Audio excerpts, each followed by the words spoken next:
ប៉ុន្តែដោយឡែកបើសិនជាបងប្អូនពិនិត្យមើលឃើញថាវាជារោគសញ្ញាដែលកើតចេញមកពីជំងឺមិនឆ្លងតែវាដូចចំហវាក្រិនលូតលាស់អត់លឿនអញ្ចឹងបងប្អូនត្រូវធ្វើការផ្លាស់ប្ដូរចំណីបងប្អូនមួយចំនួនថាលោកគ្រូខ្ញុំជ្រូកខ្ញុំក្រិនតែខ្ញុំគួរចាក់ថ្នាំអីដើម្បីឲ្យវាលូតលាស់ល្អ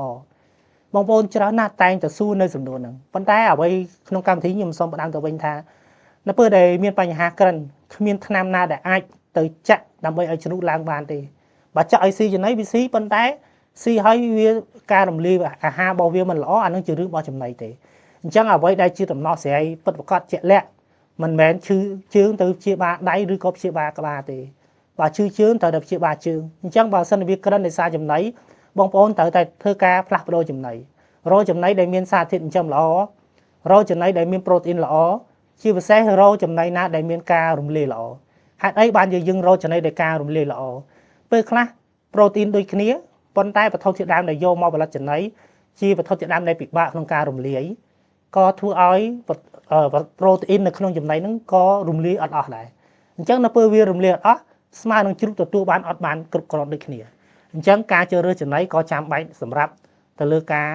ឲ្យជ្រូកធំលូតលាស់វាចូលទៅក្នុងស្ថានភាពនៃជំងឺដែរគេហៅថាជំងឺក្រិនឬក៏ជំងឺដែលលូតលាស់យឺតអញ្ចឹងវាជារឿងដែលចាំបាច់ដែលបងប្អូនត្រូវតែពិចារណាឲ្យធ្វើការរើសនៅវិធីសាស្ត្រណាដែលបងប្អូនគួរគិតថាវាត្រឹមត្រូវដោយឡែកសម្រាប់កូនជ្រូកដែលកើតមានបញ្ហារាកច្រើនគឺមួយចំនួនធំគឺដោយសារចំណីហើយបងប្អូនមួយចំនួនគឺគាត់អត់ហ៊ានដូរចំណីទេអញ្ចឹងគាត់តែតែគិតថាគាត់ធ្លាប់ប្រើចំណីហ្នឹងអញ្ចឹងនៅពេលដែលគាត់ប្រើចំណីផ្សេងនឹងកើតបញ្ហារាកទាំងចំណីដែលគាត់កំពុងប្រើនឹងស៊ីឲ្យអត់ស្ទុះទាំងចំណីដែលគាត់ប្រើទៅអាចម្ដងជួនកាលស៊ីទៅវារាក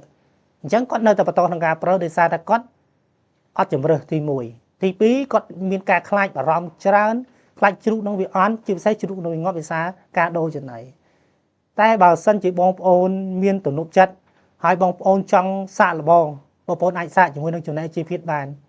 សម្រាប់ដោះស្រាយបញ្ហារាកហើយនិងបញ្ហាជ្រូកក្រិនខ្ញុំចង់សំដៅទៅលើកូនជ្រូកណាមិនសំដៅទៅលើជ្រូកដែលក្រិនរាកយ៉ាប់តាំងពីតូចហើយចង់ឲ្យដាក់ឲ្យស្ទុះដូចជ្រូកគេធម្មតាគឺអត់ទេប៉ុន្តែបើចង់ឲ្យវាសុខភាពល្អហើយលូតលាស់ល្អមែនតើគឺបងប្អូនអាចតាក់ទងឬក៏អាចប្រើសាកចំណី AGFit 861បានវានឹងអាចដោះស្រាយបញ្ហាហ្នឹងអញ្ចឹងដំណោះស្រាយខ្លះមិនប្រកាសថាត្រូវចាក់ថ្នាំទេតែវាអាចពាក់ព័ន្ធនឹងចំណីដំណោះស្រាយខ្លះមិនប្រកាសថាត្រូវពឹងលើថ្នាំទាំងស្រុងទេដូចជារាកដោយសារអាកាសធាតុអញ្ចឹងបងប្អូនគ្រប់គ្រងទៅលើអាកាសធាតុគ្រប់គ្រងទៅលើសំណើមក្នុងទ្រុងចាក់ថ្នាំតិចតួចក៏ជាដែរ